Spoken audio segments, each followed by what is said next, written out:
Boa tarde, estamos em mais uma Ação e Reação, hoje dia 2 de maio, terça-feira de 2017. Hoje vários assuntos aqui, o tempo sol na Baixada Santista, para você que está vendo o programa de fora pelo www.tvcomsantos.com. SAMU demora até 1h30 em Santos, o SAMU que era bem mais rápido hoje, não sei pela demanda, ou o que está acontecendo, se tem ambulância quebrada, está demorando até 1h30 em Santos. Sem recurso, farmácias populares serão fechadas na Baixada Santista, em Santos. Centrais vão negociar com o Congresso, diz presidente da Força Sindical. Legislação vai mudar as relações entre funcionários e empresas. Gilmar Mendes, o todo-poderoso Gilmar Mendes, manda soltar o empresário Eike Batista, o mesmo dia ser impedido, já que sua mulher é advogada e trabalha com o mesmo advogado do Eike Batista, né? Então é uma coisa meio esquisita, mas o Gilmar Mendes manda soltar todo mundo, né?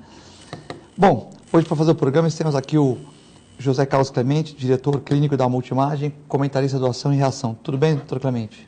Obrigado, Filete, pelo convite e tal. Prazer estar com você aqui, com o Cassione, com essa equipe maravilhosa. E com você, telespectador, que sempre nos brinda com a sua audiência. Também o comentarista, professor, advogado, doutor Clemente Cassione. Tudo bem, doutor? Tudo bem. Filete, Clemente, um grande abraço a vocês, caríssimos telespectadores.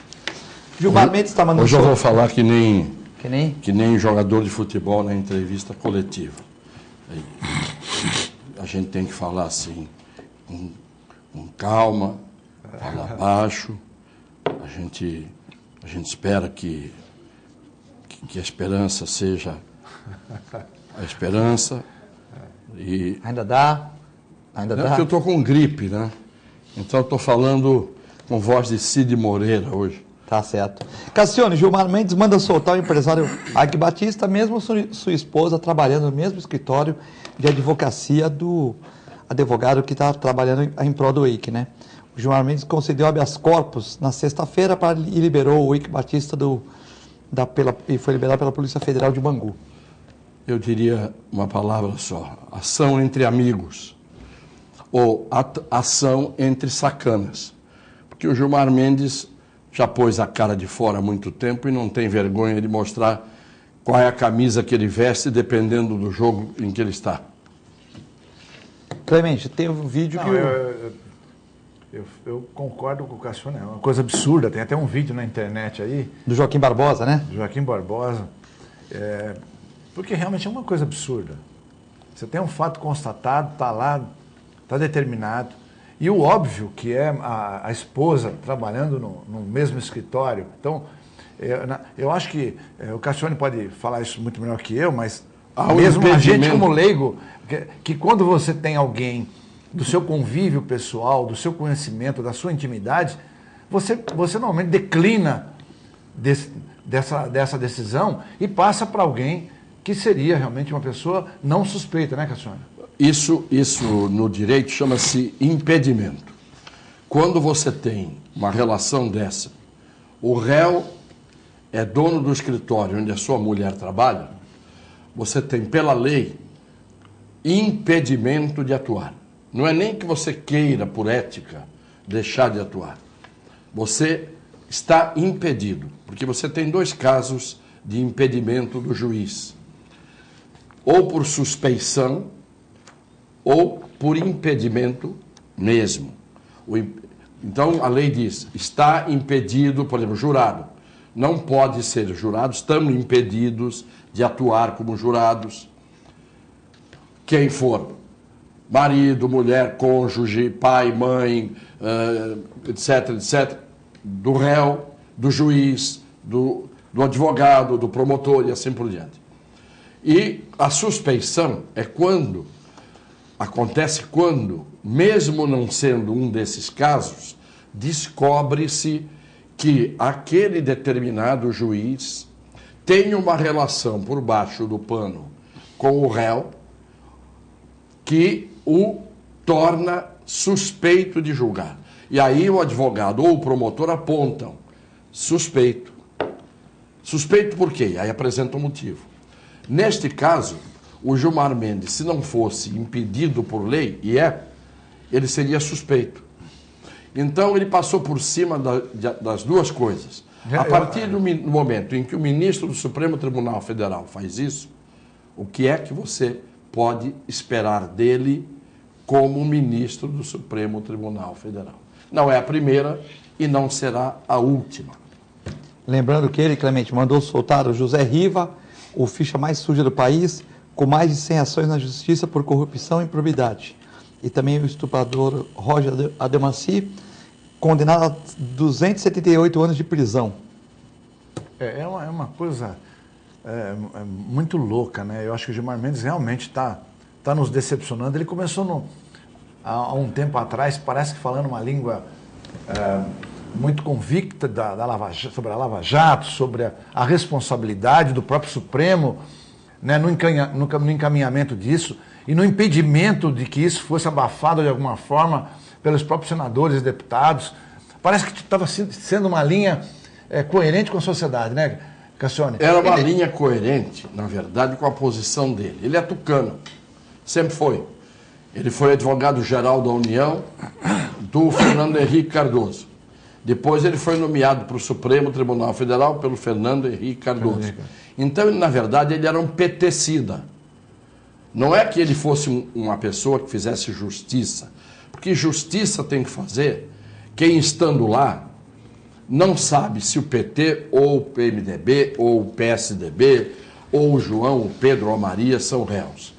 Nesse ponto, o Toffoli, que tinha sido advogado do PT, que tinha sido assessor jurídico do PT na Comissão de Constituição e Justiça quando era moço, o Toffoli não deu, até agora, nenhuma demonstração de desonestidade intelectual e de desonestidade moral.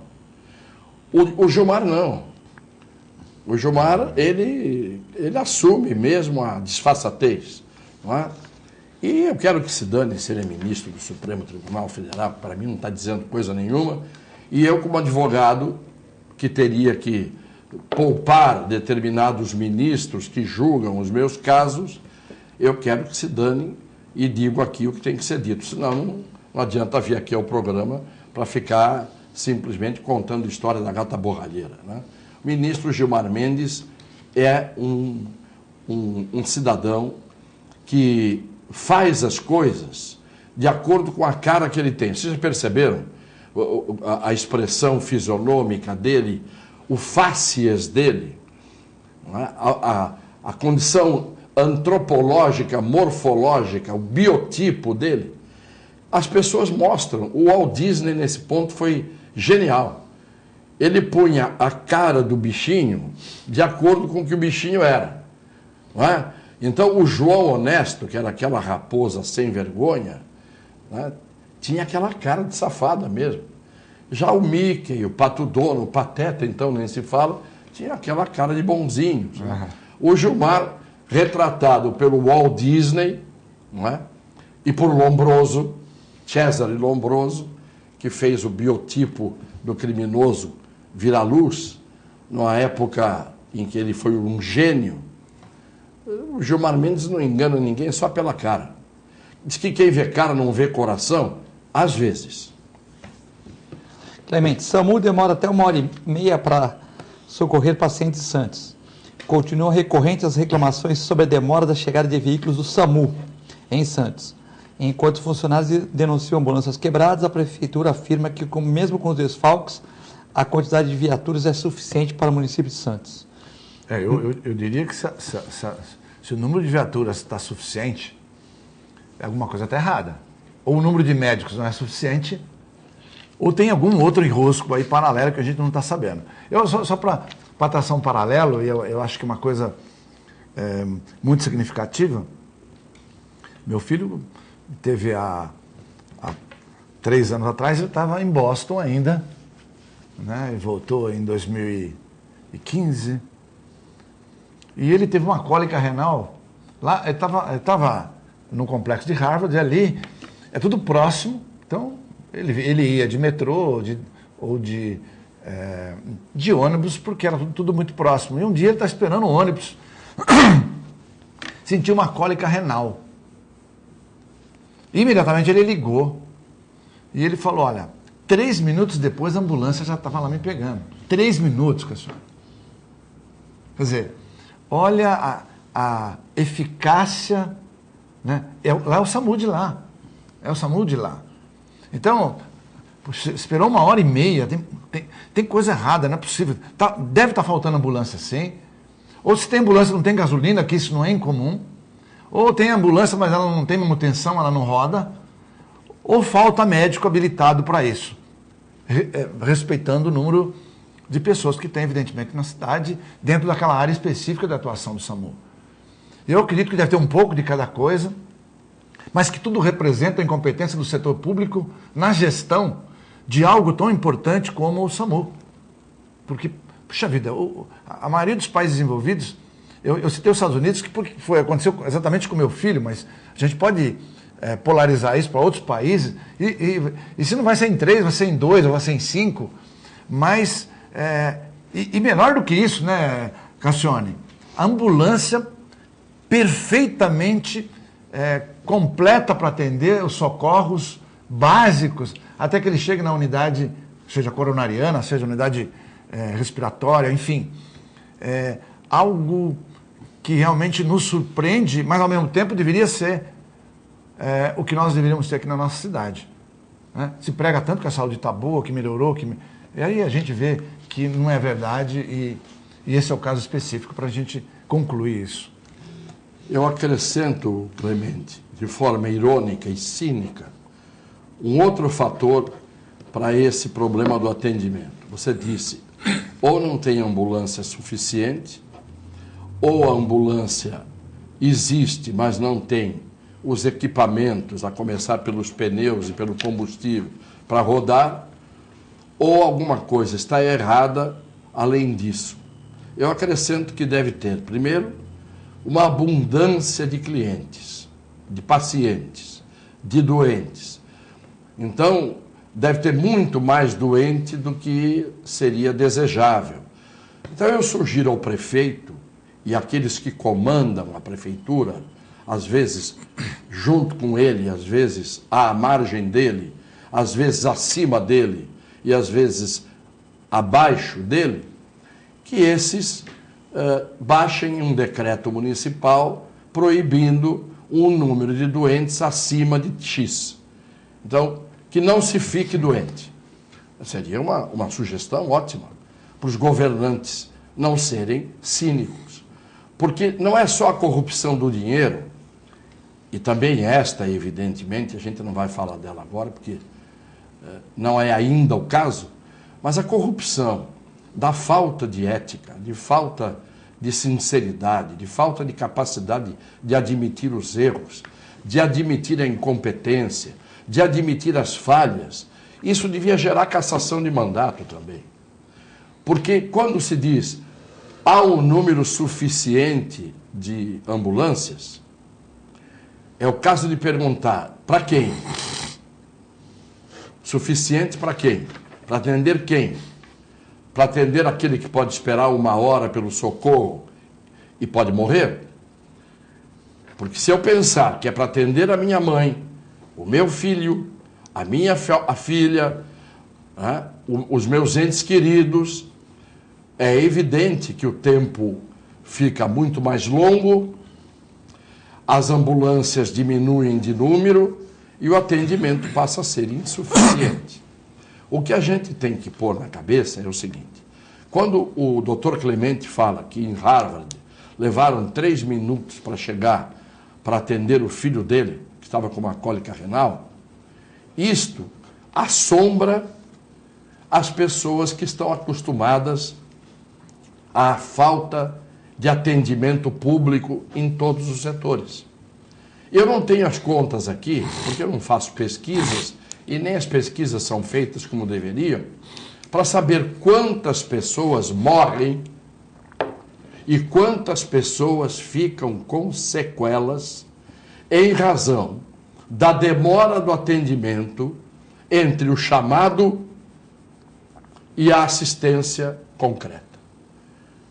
Porque todo mundo sabe, por exemplo, que um acidente vascular, cardiovascular, se você atender em 6 minutos o paciente, quando não for um infarto fatal, súbito, daquelas lesões de tronco, que o sujeito cai morto em cima do pé, em 6 minutos, se você atender, você tem praticamente 100% de capacidade de fazer a sobrevivência do cardiopata. Então, 3 minutos para chegar à ambulância em Harvard. Aqui, às vezes, é mais de 3 minutos para você ter o telefone atendido. Depois, para chegar o socorro, quanto tempo? Quando chega. E quando se fala de ambulância, fala-se de viatura da polícia. Mesma coisa. E quando chega o socorro, para onde se leva o doente? Está equipada a unidade de saúde para receber os doentes em estado críticos de emergência? Então, quando então o prefeito, ao invés de dizer nós estamos com deficiência, realmente não temos as condições de atendimento que gostaríamos de ter, isto, se não merecesse aplausos, mereceria o silêncio de quem respeita o sincero e o verdadeiro. Como a resposta é sempre uma resposta de embromação, uma resposta de cinismo, uma resposta de cara de pau, uma resposta de incompetência, a gente tem que dizer aqui que são incompetentes, que são cínicos, que são caras de pau. O governo já conta com a maioria dos votos da Comissão de Reforma da Previdência. Temer é vingativo. Deputados que forem infiéis na reforma trabalhista sofrerão retaliações e estão na mira de Temer e de sua equipe. Clemente. Olha, eu acho que essa reforma tem que ser feita mesmo. Evidentemente que eu não seria inocente a ponto de não ter a certeza de como realmente esses recursos são gastos. É claro que é importante para todos nós, para a população como um todo, a gente como cidadão, saber realmente de que forma está sendo gasto esse dinheiro, qual a eficácia desses gastos, está tendo desvio ou não está tendo desvio, cobrar das empresas, porque tem centenas de empresas devedoras, como bancos, por exemplo, que chega a quase 2 bilhões de reais, né? Grandes empresas, inclui aí Votorantim, Gerdau, bancos, e outras grandes, CSN, bancos, especialmente Bradesco, Santander, o próprio Banco do Brasil, Caixa Econômica Federal, enfim, grandes empresas. Então, a primeira coisa que isso aconteceria nos Estados Unidos, certamente, eu tenho um amigo lá que é advogado e que muito frequentemente a gente troca informações, ele fala ele não consigo entender, não consegue entender. Mas como? Essa empresa nos Estados Unidos não vai trabalhar, porque ela vai vão penhorar as receitas dela para ela pagar. Não tem esse negócio. É claro que tem um processo como tem aqui, mas o processo é sério. Ela vai fechar, mas ela tem que pagar, se for o caso. O governo vai deixar quebrar, né? Como deixou quebrar vários bancos, o governo deixou quebrar os bancos. Só não deixou quebrar vamos dizer, a General Motors e Ford na época, porque era um transtorno muito grande, são muitos milhares, e o governo deu uma ajudinha e tal. Representa também a indústria automobilística americana, né? E acabou dando uma ajuda, mas elas vão ter que pagar. Sim, uma concessão. Agora, poxa vida, tem que cobrar dessas empresas. E a partir daí, verificar se realmente as alíquotas que são cobradas são ou não suficientes. Eu acredito que não, porque o déficit é muito alto, independentemente dessas irregularidades e desses recebimentos. Eu acho que vai ter uma discrepância sim, porque o comportamento da Previdência Pública é muito diferente da privada, né? O recebimento dos salários são altos no setor público. E eu estava lendo até, Cassiano, um paralelo, mas é importante. Eu li ontem ou anteontem que 70%, por exemplo, dos juízes do tribunal, 70% recebe acima de R$90 mil. Quer dizer, muito acima do teto permitido. Então, quando você imagina a aposentadoria, o negócio vai lá em cima.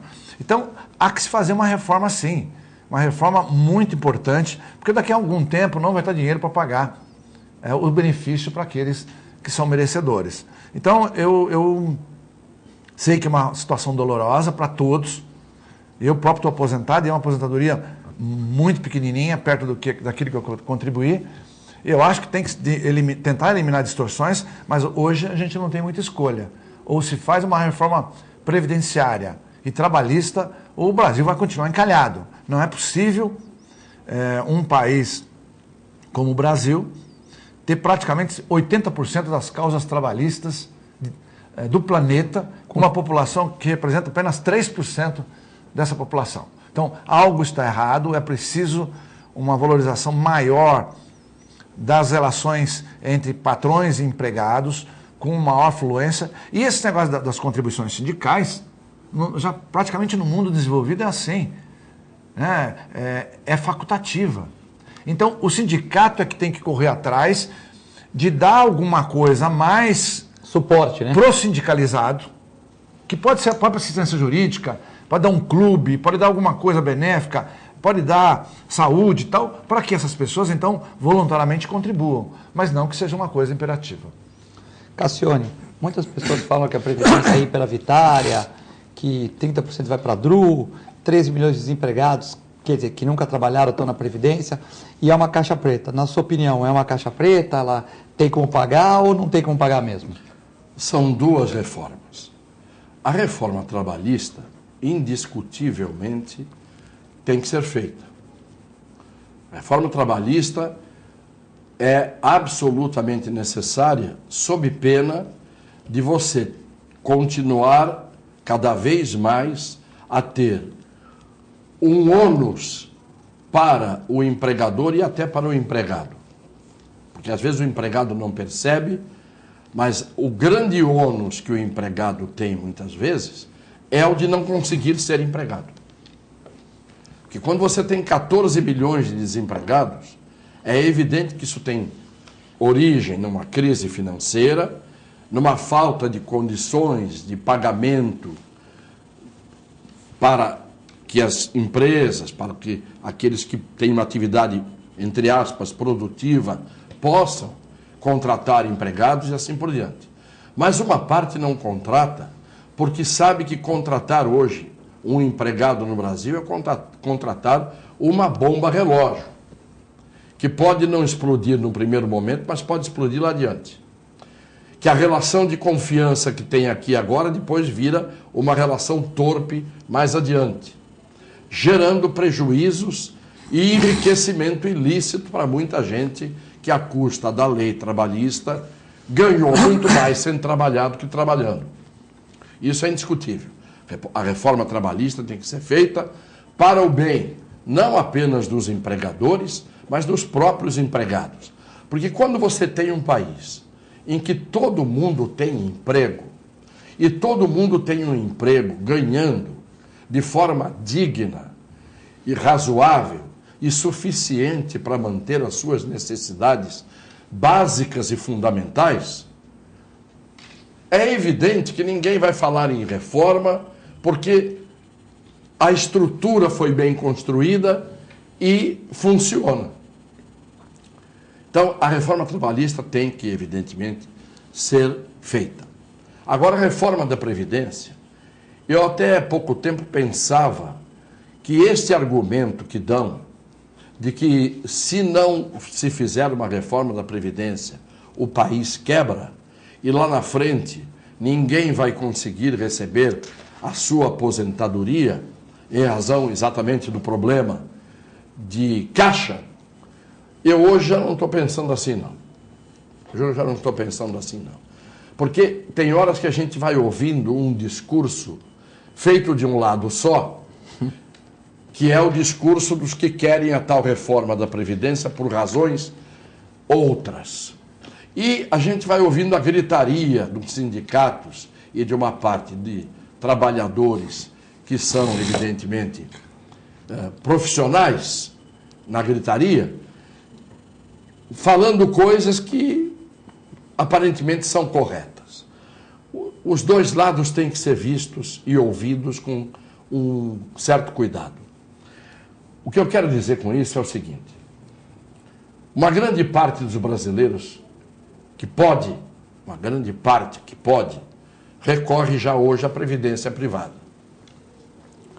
Uma grande parte dos brasileiros não recorre a coisa nenhuma. Nem tem a previdência governamental, nem tem a previdência privada, porque são informais. Vivem à margem de qualquer tipo de abrigo para o presente e para o futuro. Ora, o que é que está errado? Está errada a estrutura de tudo isso. Cada vez que você tem um governo pagando bilhões e bilhões e bilhões de superfaturamento, de obras faraônicas, de obras desnecessárias, pondo pelo ralo, significa o ralo está na Suíça ou nas ilhas do Caribe, dinheiro que deveria ser dos cofres públicos para que fosse revertido em serviços e em obras, e, consequentemente, haveria trabalho para todo mundo, porque quando você tem produção, você tem trabalho. Quando você tem trabalho, você tem renda. Quando você tem renda, você tem consumo. Quando você tem consumo, você tem desenvolvimento econômico. Isto qualquer estúpido, parando para raciocinar, vai entender. O que nós verificamos é que eles querem fazer uma reforma que, se não mudarem a estrutura do edifício, não vai adiantar. Eu termino dizendo, que reforma estão querendo fazer? A seguinte reforma: você tem uma casa cujos pisos de madeira estão totalmente carcomidos pelo cupim. O madeirame do telhado, as vigas de sustentação, estão todas apodrecidas. As colunas de concreto têm as suas ferragens todas corroídas e, portanto, estão em ponto de desabar. A casa está, portanto, estruturalmente toda podre. Aí você resolve fazer uma bela pintura com a melhor tinta acrílica no exterior. E você vai fazer uma beleza que vai desabar como uma beleza bonita desabando. O Brasil tem que mudar estruturalmente tudo. O maior gasto com a Previdência, proporcionalmente, é astronomicamente mais alto em relação ao todo, ao globo, ao global, é com o funcionalismo e com o autofuncionalismo que envolve aqueles que ganham muito mais acima do teto, como disse o doutor Clemente agora há pouco. Se você pegar os 20 e tantos mil funcionários do Judiciário, do Ministério Público e do funcionalismo brasileiros, eles consomem muito mais da Previdência do que quase que todo o resto da peãozada e da raia miúda, cuja aposentadoria é ridícula e não dá para a sua sobrevivência. Quem paga a aposentadoria de muita gente hoje são os filhos daqueles que são os aposentados, que não têm como viver nem para comprar os seus remédios no país onde o remédio é mais caro do mundo. Quando você pega um país como a França, que teve dificuldades para fazer a reforma da Previdência, e teve mesmo, e o povo foi para a rua fazendo barricadas e se confrontando com a polícia, mas a reforma acabou sendo feita, é porque na França o hospital é de graça. E é um hospital nível Oswaldo Cruz, Sírio-Libanês, Einstein. Porque na França o remédio, não o remédio cosmético de farmácia, que viraram todas hoje drugstore. Fiquei sabendo que a Raia e a Drogasil são uma única empresa. E Santos é a cidade que tem o maior número de farmácias per capita do Brasil. Lá, na França, o remédio é de graça. A assistência é de graça. Eu tive um acidente na França, fui parar no Hospital Bichat de Paris, e sabe o que aconteceu? Depois do atendimento, e eles iam me submeter a uma cirurgia, inclusive na mão, eu tive um ferimento de fratura, e eu disse, quanto fica isso? Como quanto fica isso? Não fica nada. Mas eu falei, mas eu não sou cidadão francês, eu sou um turista. Não interessa. O serviço é para todo mundo. Então lá é claro que como o serviço de saúde é o melhor do mundo, comparável, talvez só aos Estados Unidos, mas na qualidade dos médicos, eu digo que a França é melhor, e na pesquisa também é. Ali sim, o Estado gasta montanhas de dinheiro, mas dá assistência. Aqui, nós não temos ambulância, nós não temos ambulatório, nós não temos hospitais, nós não temos hospitais de emergência, nós não temos cirurgias. Cirurgias são marcadas para daqui a 1 ano. Atendimento precaríssimo. Não é? Então, esse dinheiro que nem para a saúde vai, e não pode ir para a Previdência, porque também vai para o ralo. Então, esse discurso de que o país quebra, vamos com calma. Vamos reformar o que tem que ser reformado, não apenas a reforma da Previdência, que pode ser mexida aqui ou ali. Mas esse discurso é discurso para o mercado. Esse discurso que está sendo feito é o discurso para o mercado, para o capital, para o capitalismo. Porque o Brasil não é a França. O Brasil não é a França. Se fosse, eu não tenho dúvida de que a reforma teria que ser feita. Agora, num país em que ninguém tem previdência, em que todo mundo tem que recorrer ao plano de saúde para ter um mínimo de saúde, todo mundo que pode, que todo mundo não tem aposentadoria digna, eu não viveria hoje com a minha aposentadoria. Não viveria. E contribuí a minha vida inteira. Então, é um país da disfarçatez, da mentira, do discurso mentiroso, enganador. Trabalhista, sim, tem que ser feita. Previdência, vamos com calma e vamos ver o que tem por trás disso. Na minha opinião, hoje eu tenho esta convicção. Pois é. Na verdade... Não, trabalhista tudo bem, aqui a Previdência é uma caixa preta. Por isso que eu falei que aqui teria que conhecer melhor os gastos, de onde vai, se tem desvio ou não, e cobrar os devedores para ver se isso fecha a conta. Né? Porque... Clemente, você sabe quanto o governo acabou de perdoar do Itaú? Uma dívida do Banco Itaú, que teve um lucro de 15 bilhões. Perdoou 25 bilhões. O negócio do CARF lá, né?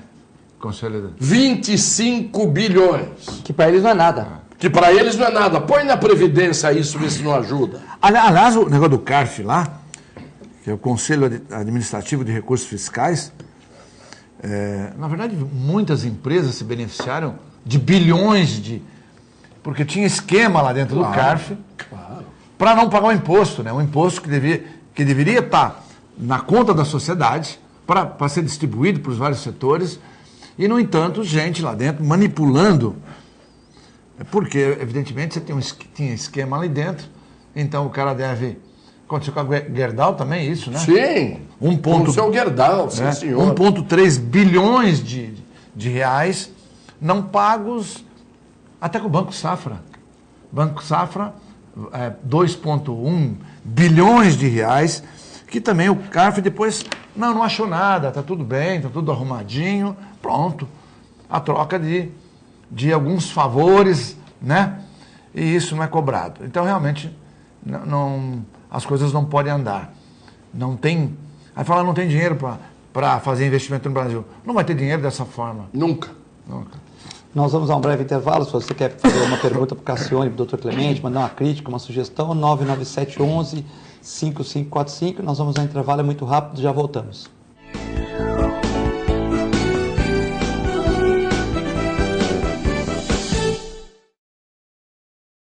APO Planos Odontológicos Empresariais, cuidando da saúde bucal de seus funcionários, com mais de 200 dentistas credenciados e cobertura em todo o território nacional. Central de atendimento exclusiva, planos extensivos à família, controle de qualidade permanente e liberação online de vários procedimentos. Faça como as grandes empresas da região e contrate o plano de saúde empresarial da APO. Atendemos empresas a partir de 3 funcionários. Em Santos, ligue 2104-4000 ou acesse apoodonto.com.br.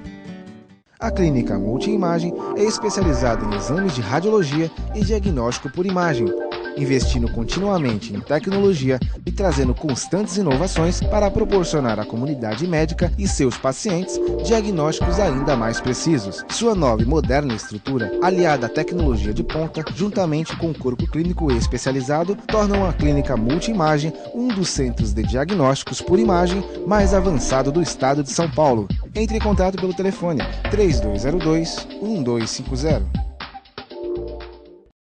Com o objetivo de atender cada vez melhor, o Plano de Saúde Santa Casa oferece a você e a sua família uma ampla rede de atendimento em Santos, São Vicente, Praia Grande, Cubatão e Guarujá. Além de contar com a melhor equipe médica e multiprofissional do litoral paulista.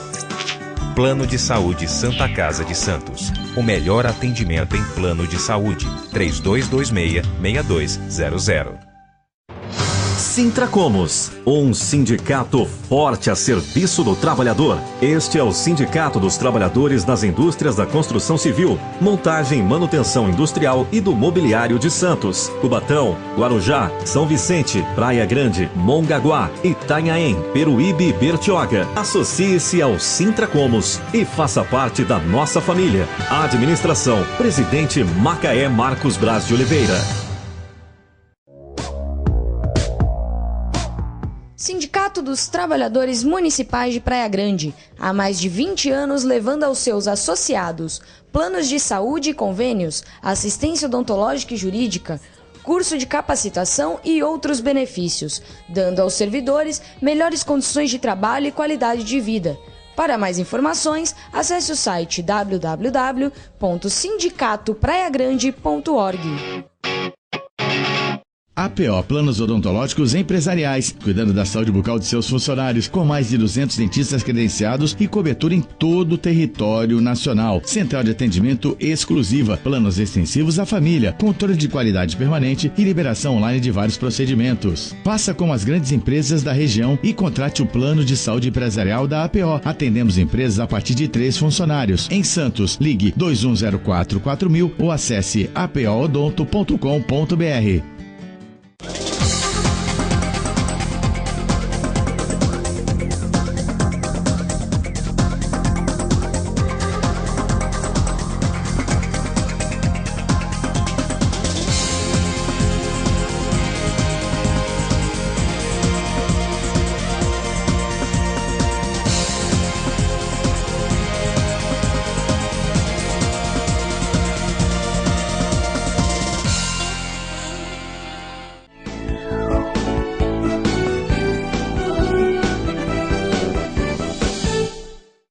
Estamos de volta na Ação e Reação nesta terça-feira, 2 de maio de 2017. Hoje com os comentaristas José Carlos Clemente e Vicente Cassione.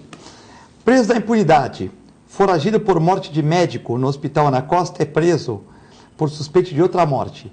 Tauan Barreira de Souza, 18 anos, estava foragido da justiça por não ter cumprido a pena pelo latrocínio do médico Marco Antônio Loz no Hospital Ana Costa, em Santos. Aquele crime que matou o médico e tal. Ele foi preso ontem, suspeito de ser o responsável pela morte do agente socioeducativo da Fundação Casa Valdec dos Santos, Fundação Casa do Guarujá. Valdec dos Santos Falcão tinha 44 anos. O crime ocorreu no domingo, quando a vítima e a esposa deixavam a igreja evangélica na Vila Matias, em Santos.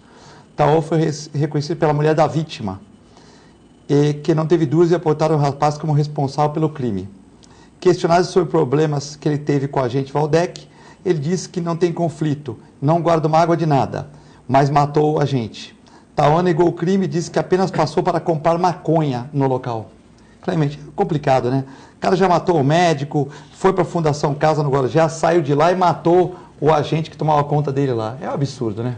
Eu achei muito louco, porque eu conhecia a família toda, e aí fica a dificuldade que isso transtorno para a família. Né? Era um bom médico. O médico, assim como o advogado...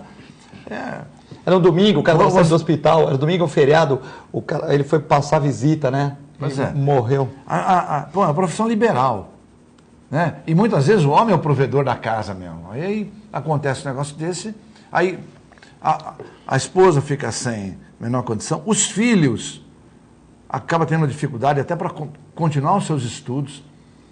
E nós sabemos que em geral, acaba não resolvendo. A maioria dessas pessoas que vão para essas fundações acabam não sendo recuperadas.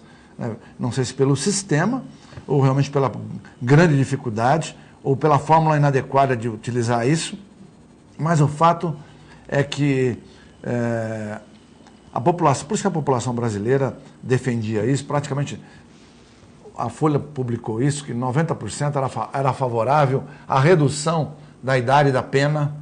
Não era interessante, a OAB sempre foi contra isso, mas a população, segundo a pesquisa da Folha, era favorável.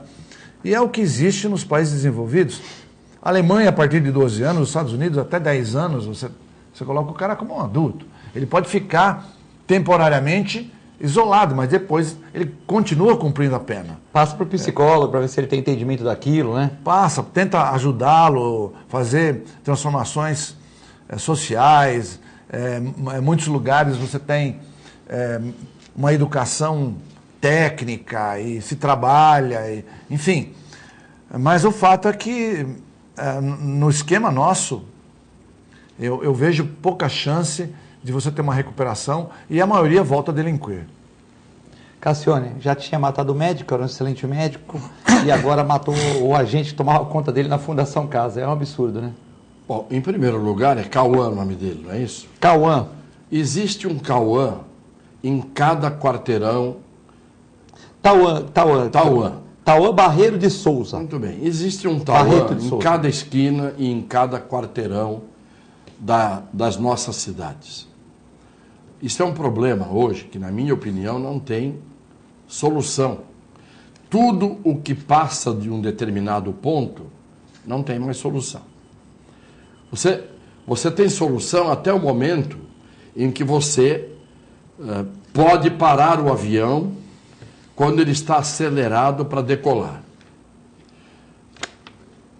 O avião começou a acelerar, acelerou, até uma determinada velocidade, até um determinado trecho da pista, você pode dar o reverso, você pode acionar os freios e você vai ter até um cavalo de pau do avião, mas ele pode parar. A partir de um trecho da pista, se ele já consumiu 2/3 da pista e já está em velocidade de decolagem, de sair do chão, você pode fazer o que você quiser que você não pare esse avião. No Brasil, os aviões passaram, em todos os setores das mazelas sociais, passaram do ponto de frenagem. As pessoas dizem assim, a cadeia não ressocializa, nem as casas de acolhimento e de internação dos menores infratores também não ressocializam. Eu digo e dizia para os meus alunos, não hoje, há 30 anos, porque o presente não é agora. O presente que a gente está olhando aqui para o umbigo, ele não é só o agora. O presente é o desdobramento do agora. Cada vez que você não mexe no agora, o dia seguinte já está em defasagem em relação às providências que devem ser tomadas. E eu dizia para os alunos, não há dúvida que não existe ressocialização de quem nunca foi socializado. Ressocializar é tornar sociável outra vez aquele que era sociável antes e deixou de ser.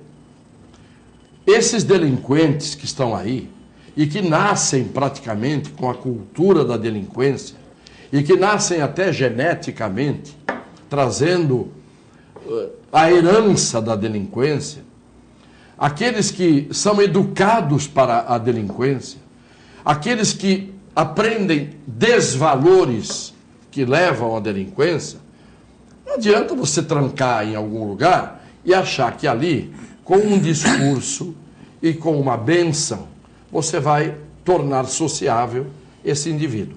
Não vai. As cadeias não curam, corrompem, e as casas de acolhimento dos menores também não curam, corrompem. Ninguém se ressocializa se nunca foi socializado. Isso é a primeira coisa. Nós estamos vivendo hoje já o trailer da Guerra Civil que está instalado no Brasil. Nós estamos nos acostumando com aquelas cenas de tiroteio nas comunidades do Rio de Janeiro, que são diárias entre polícia e bandido.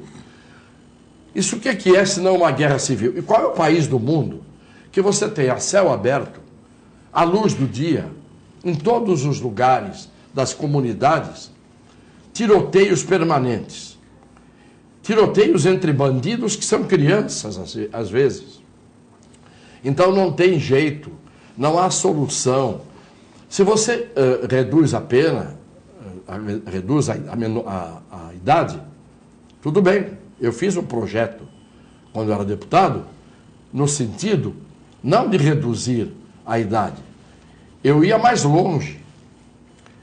O meu projeto, que está lá para quem quiser ver, nos anais da Câmara, pega lá Vicente Cassione no site da Câmara, está lá arquivado o teor do meu projeto, que não saiu do grupo de trabalho, não foi sequer remetido à Comissão de Justiça, por causa de Marias do Rosário e de outros defensores dos direitos humanos, como esse que agora é senador e antes era deputado, me esqueci o nome dele, um que fala de uma forma assim toda agradável. Delicada. Ele é até delicado para falar. Eu esqueci o nome dele, o senador que está ali, ele era deputado. Muito bem, qual era meu projeto? Meu projeto era o seguinte: o menor de idade cometeu um crime hediondo, ele vai ser internado pelo tempo da pena aplicada ao adulto criminoso, autor de um crime hediondo. Isto é, quanto pegaria o adulto, autor de um crime hediondo, que mata e rouba, que estupra e mata? Pegaria 30 anos? O menor e seria internado por 30 anos. Qual a diferença entre a condição do menor para a condição do maior? É que de 4 em 4 anos, este menor, que teria que ser submetido a medidas socioeducativas, se ele colhesse os frutos disso, se ele se aplicasse, se ele tivesse interesse em se regenerar, ele poderia, numa avaliação profissional multidisciplinar, um médico, um psiquiatra, um psicólogo e um assistente social, ele avaliado técnica e cientificamente, e estando em condições de mostrar que ele se modificou, ele poderia ser colocado em liberdade. De 4 em 4 anos ele seria submetido a esse... Aí ele pleiteava a liberdade dele para o bom comportamento. Exatamente. Se ele fosse realmente melhorado. Porque hoje é assim, pode ser o crime que for, que nem é chamado de crime, é chamado de ato infracional, 3 anos em rua. Isto não tem ciência, isso não tem absolutamente nenhum rigor técnico, isso não tem nenhum critério.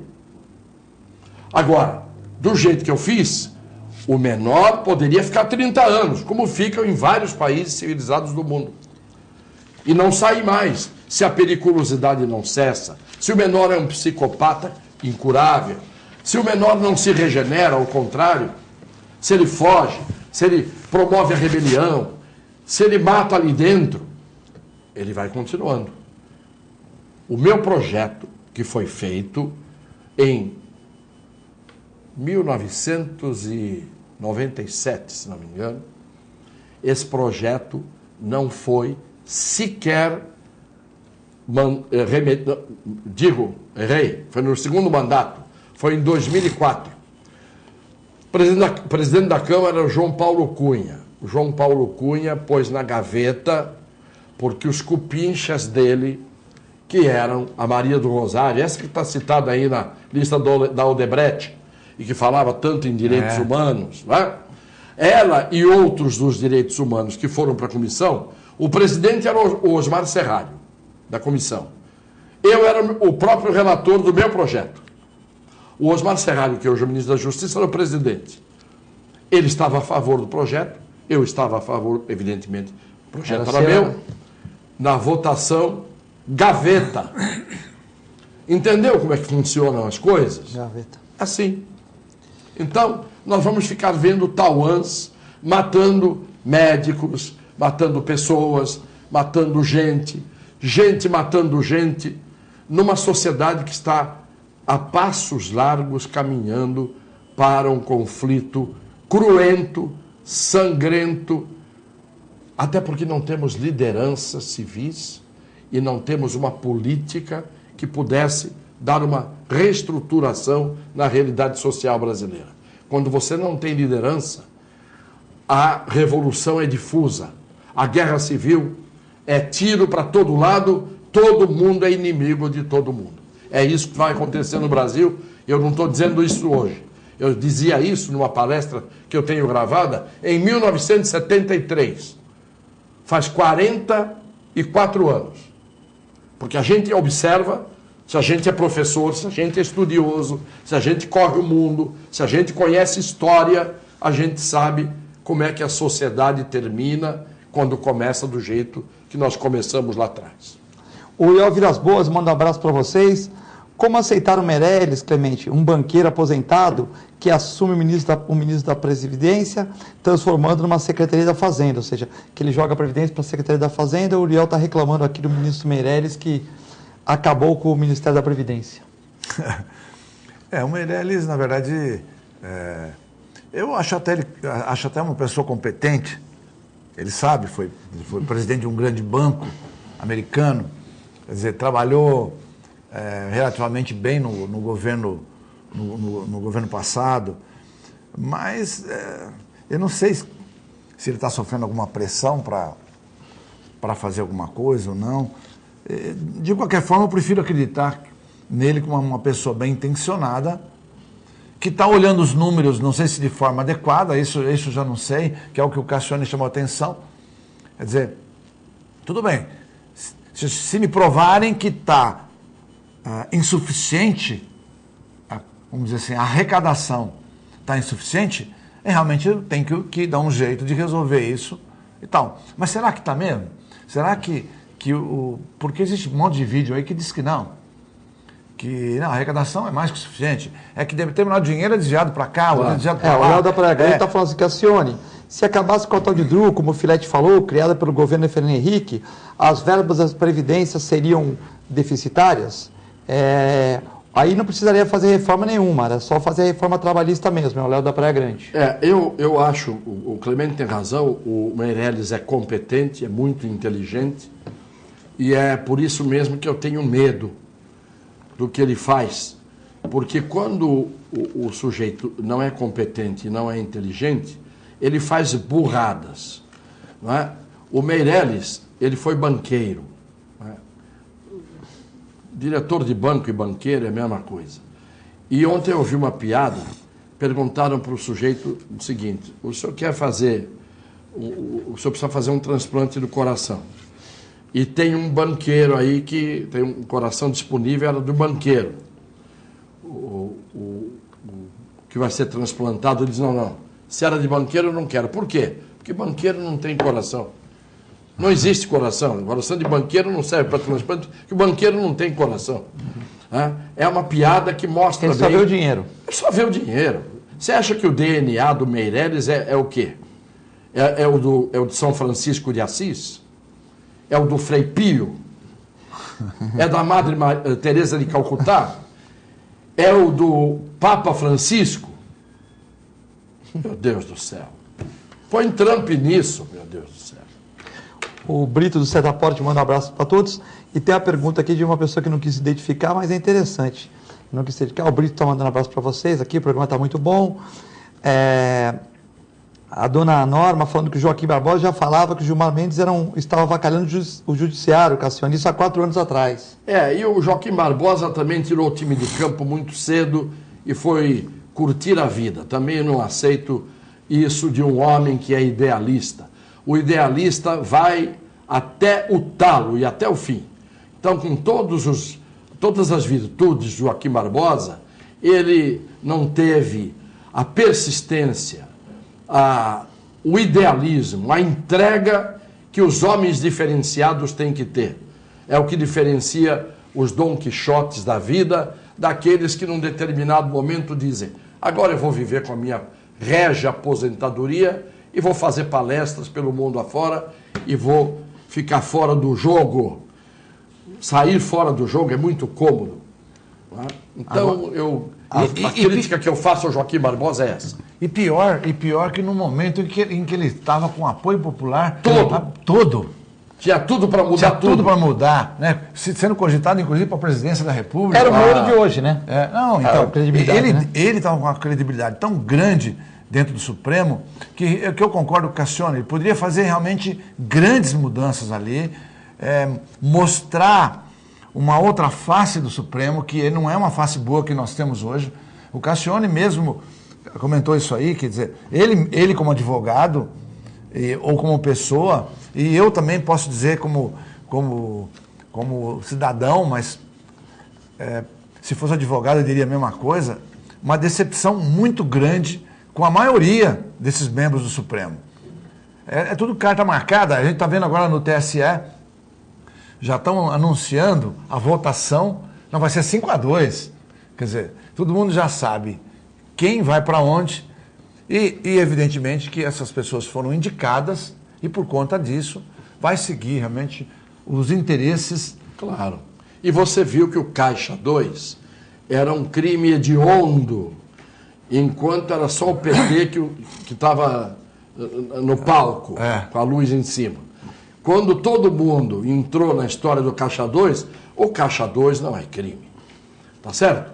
Eu acho que o Caixa 2 é diferente da propina, etc, etc, etc. Mas por que agora passou a ter esse conceito e antes o conceito era diferente? Tá certo?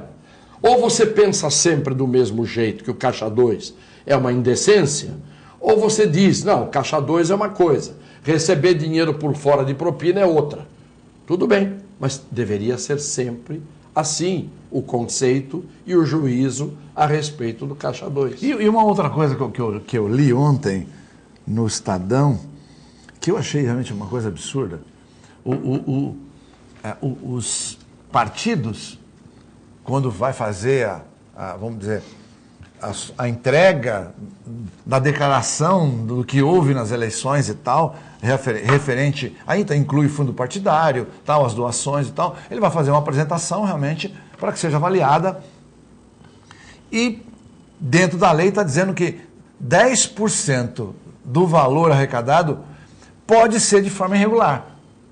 Claramente isso aí. Ou seja, você não precisa dar conta de 10% do dinheiro. Então, se o partido recebeu durante o ano 780 milhões... 78 milhões, 78 milhões, ele não precisa explicar de onde veio. E aí a Rosa Weber falou, não, peraí, isso aí não está certo. Como não explicar? Esse dinheiro é da população. Ela veio da população de forma direta ou indireta, ela veio. Eu não aceito isso, mas na votação ela perdeu. Mas agora diz que tem uma tendência na próxima eleição de que isso seja encaminhado dessa forma. Ou seja, sempre há um jeitinho de ludibriar a população.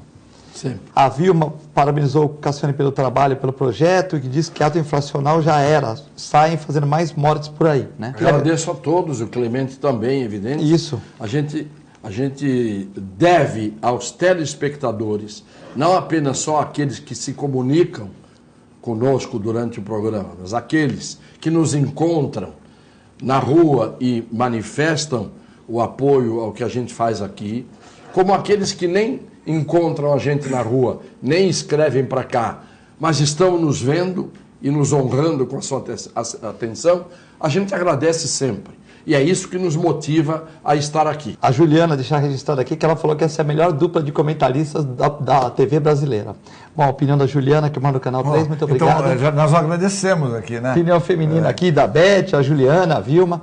Bom, temos que encerrar o programa. Reprise às 11 horas, à meia-noite e meia. Boa tarde, fique com a nossa extensa programação. Muito obrigado.